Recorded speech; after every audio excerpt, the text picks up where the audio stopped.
جی بزرگوں سے ہم نے سنا جی مولانا ادریس صاحب ہوتے تھے ایک صادق آباد میں، وہ مولانا محمد الیاس دہلوی رحمۃ اللہ علیہ کے شاگرد تھے، تو انہوں نے خود سنایا کہ حضرت مولانا الیاس صاحب رحمۃ اللہ علیہ نے سبق کے دوران ہمیں بتایا شیخ الہند کی عظمت۔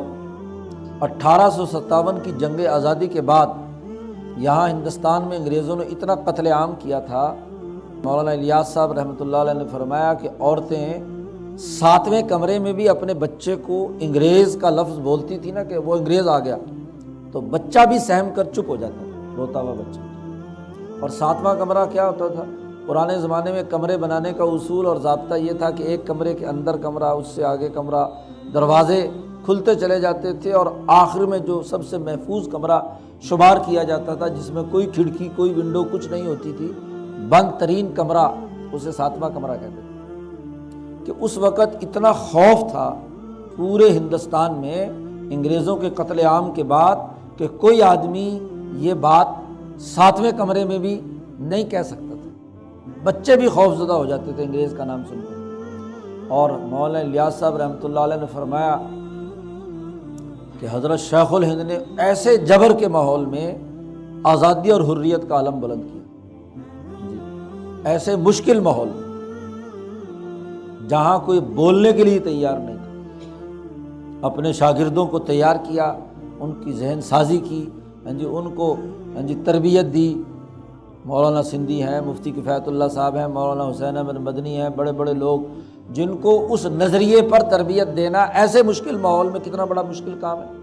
یہی شیخ الہند کی عظمت ہے۔ تو ہوتا یہ اچھا جب شیخ الہند نے یہ باتیں کہنے شروع کی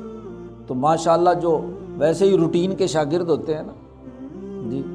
بڑے نامور شاگرد بھی ہیں حضرت شیخ الہند کے، کہتے ہیں یہ پتہ نہیں کیا باتیں کرتے ہیں جی، کس انقلاب کی، انگریزوں کا تسلط ہے، جبر ہے، ہم کیسے مقابلہ کریں گے جی، یہ پتہ نہیں کیسی باتیں کرتے ہیں۔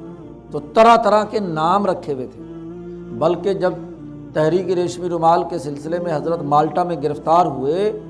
تو کوئی آدمی شیخ الہند کے گھر نہیں جاتا تھا، حالانکہ سب شاگرد تھے، شیخ الہند کی کوئی جی نرینہ اولاد نہیں تھی، بچیاں تھیں، حضرت کی اہلیہ محترمہ تھی، تو کوئی شاگرد ان کی خبر گیری کے لیے نہیں جاتا تھا جی، ان کی بیٹھک میں جالے لگ گئے۔ حضرت شاہ عبد الرحیم صاحب رائے پوری یعنی مدرسے کا محتمم بھی موجود ہے، مدرسے کے سارے اساتذہ بھی موجود ہیں، کسی کو یہ توفیق نہیں، وہ کہتے شیخ الہند کے گھر گئے تو انگریز کو پتہ چل جائے گا، ہمیں بھی کیا ہے پکڑ لے گا، یہ خوف کی حالت تھی۔ حضرت شاہ عبد الرحیم صاحب رائے پوری رحمۃ اللہ علیہ، دارالعلوم والوں نے مجلس شورا بلائی، ظاہر شورا کے سرپرست حضرت شاہ عبد الرحیم رائے پوری رحمۃ اللہ علیہ تھے، تو حضرت بھی آئے، دیوبند کے اسٹیشن پر اترے،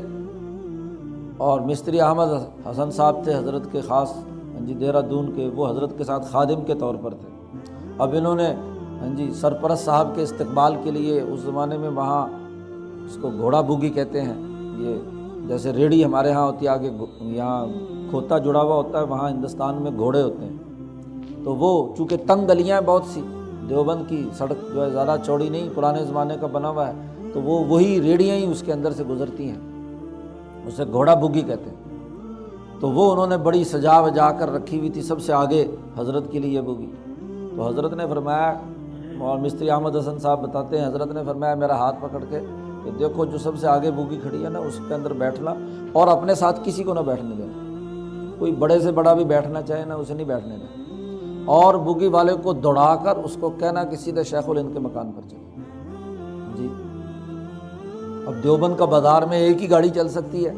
جی تنگ، تو جب اسٹیشن سے آتے ہیں تو ایک راستہ دائیں طرف کو حضرت شیخ الہند کے مکان کی طرف جاتا ہے، اور بائیں طرف جو سڑک جا رہی ہے وہ سیدھی دارالعلوم دیوبند کے باب القاسم پر جا کر نکلتی ہے۔ تو وہاں سے دوڑایا جی، باقی لوگ تو ابھی بیٹھ ہی رہے تھے، تو حضرت نے اس سے کہا بوگی والے سے کہ دوڑا اس کو جی، وہ دوڑایا، اور دوڑا کر جو ہے شیخ الہند کے مکان پر گئے، دروازہ کھٹکھٹایا تو ان کی اہلیہ محترمہ اندر سے آواز آئی، حضرت کا ذکر ہوا تو انہوں نے فوراً بیٹھک کھول دی۔ تو مستری احمد حسن صاحب کو حضرت نے کہا جالے لگے ہوئے مٹی